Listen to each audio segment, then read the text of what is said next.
Paul's GTO's in, and we have been mucking with this bumper, and what we did is we have a press, and we had to make something, and we had to get jiggy with it.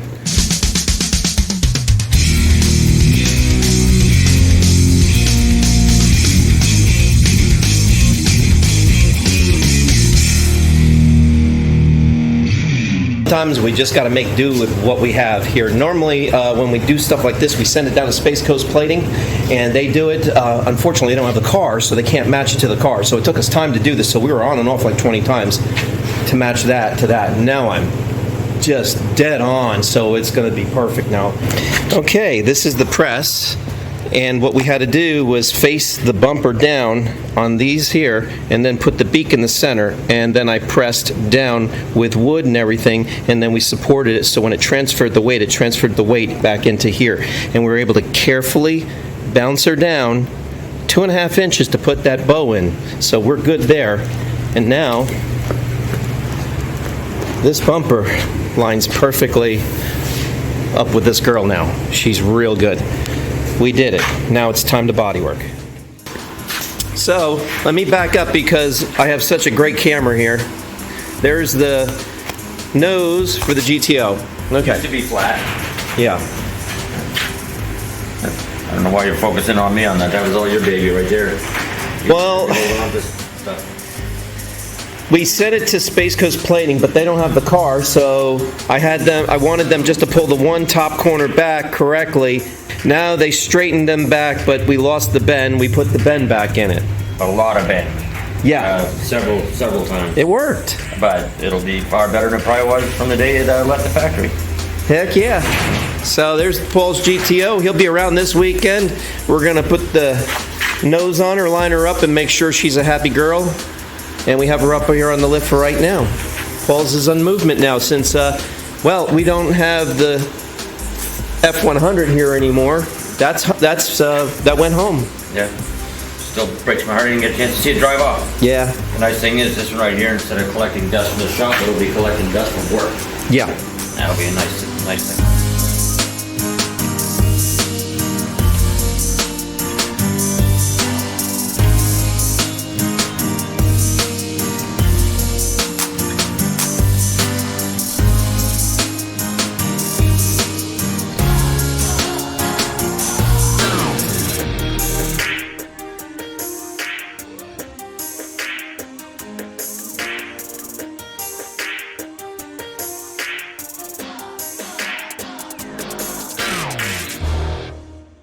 Here's Paul's 1969 GTO. Front end is out, and everything is getting processed and done. There's Lee. Howdy, howdy. So what's cooking, Lee? Give us a rundown, man. People are tired of hearing me on this channel. I'm just in here to enjoy the atmosphere. Yeah?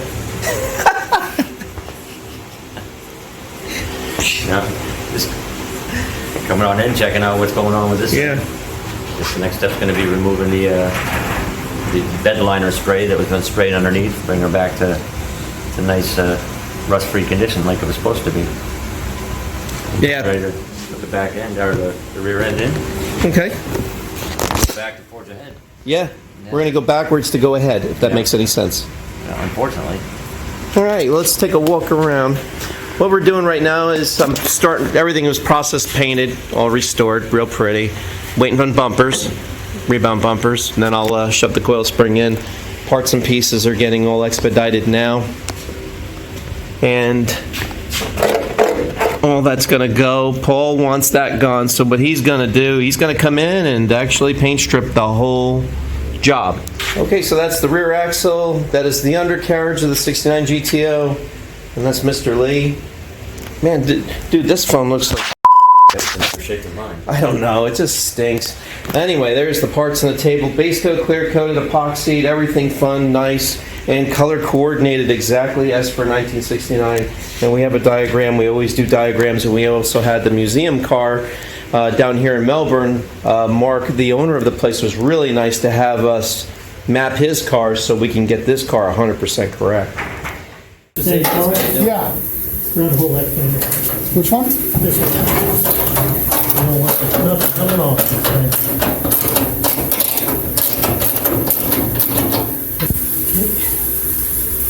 there.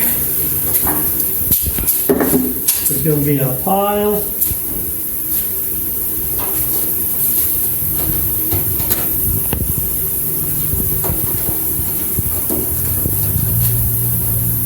Shields.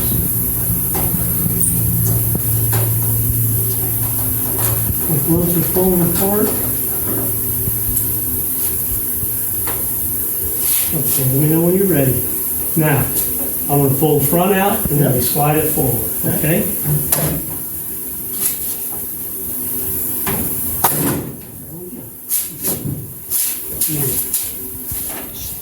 Yeah, sometimes you gotta build the steel a bit. Doesn't make it any less thin. All I have to say about old age, the golden years are here at last.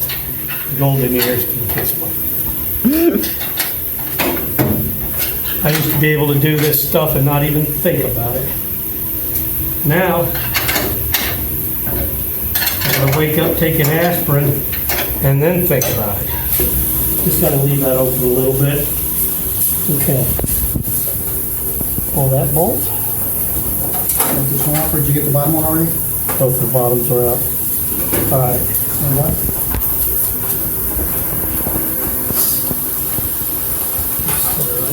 That'll work. Forward. Okay. There you go. Good man. Let's put it right up against There's those two shims. Bottom ones. two. They were in the back. We're in the back, yeah. Okay. All right, Paul. Let's go ahead and take the two mounts off of the cord. I'm gonna pull the harness back through. How do you want to account for this shim here? Want to screw it back I'm in? gonna, yeah, I'll put it back on there in a minute here. I just want to get this stuff all back through this overhead light harness and that. Get that back out of here.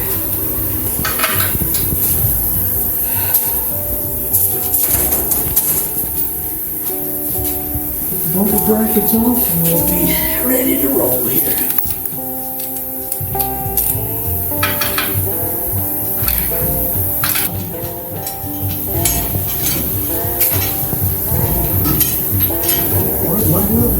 We have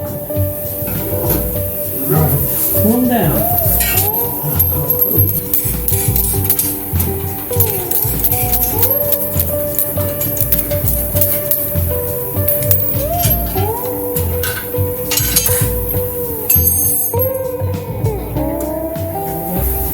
No. Pulling them over there. And then it gets to be put on here.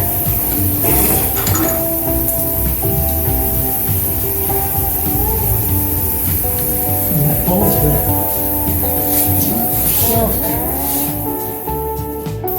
Okay.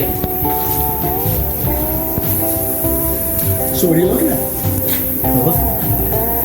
What I'm doing right at the moment, I'm looking down into the bowels of a Pontiac motor. He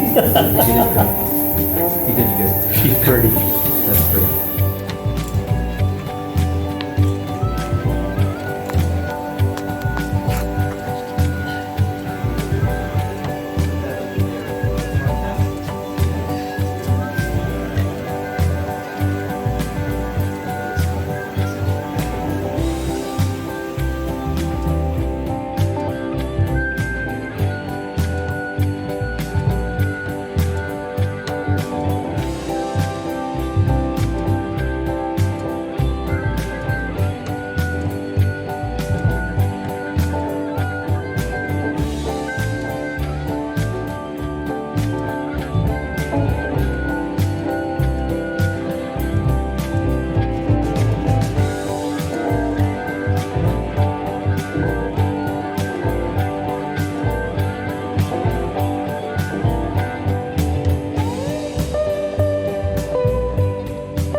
And you guys gotta move in closer, please. Hold on, let me, hold hands. Sing Kumbaya. yeah, so, let me get my hat on, it just feels better when I have a Pontiac hat on. Okay, today. Let's see, where did we It's start? like a preacher at a pulpit. I started by cussing, And you and then I got over it. But we decided to get the motor and the tranny pulled out of it. As you can see, painted a Turbo 400 black. I don't get it, but that's what they did. We're gonna paint it back to the factory color. Now, Pontiac motor we found out was actually Ford 40 over by a guy that really did high quality work on motors. Looks to us like it's about a 10-to-1 motor. And if that's the case, we're gonna pull the water pump and the timing cover off, and we're gonna find out what cam's in it, and that'll tell us exactly what this guy will do. But we're looking probably between 330 and 350 horse in this little motor, and that's not bad for a little street motor, and she'll really get up and go. But it'll be a great cruiser because it'll have a ton of power at the bottom. So, on that note, I think we're going to break it off for the day. We've got everything pretty well put away. We've got a few things that we got to clean up off the firewall and address to get the right colors. And once we get the few parts that we need to wrap up the motor, we'll get the right hardware to put everything back together, back to factory spec. And then we're going to start bolting this thing back together and start getting ready to finish out the body and that on it. I'm happy with the way it's going, so Okay. as long as Paul's happy, Yeah, that's what matters most. Yeah. that I'm happy. Yeah, we need you happy. Okay, well, I'm very happy. I need you happy. Yeah, so I'm happy. we're good. We are good. We're gonna start cleaning the undercoating or whatever that stuff is he put underneath it. Get that off and get it back to factory new looking. And we're gonna have this thing dolled up on the bottom here in a few weeks, so. Yeah, and we got to make sure all the orifices are plugged on this. It's love bug season again. Yeah. They're flying around in the shop, so if you're seeing something occasional on the screen, it's not the camera. It's love bugs. So it's gonna kind of hammer me for paint work this week. Concerned I'm not getting a pest control company. Oh God, there's no way they can get rid of them here. All right, everyone, thanks so much for watching, subscribe, and checking us out, and we'll see you very, very soon on the next one. Paul, thank you. Kevin, thank you. Everybody, join us for the next episode.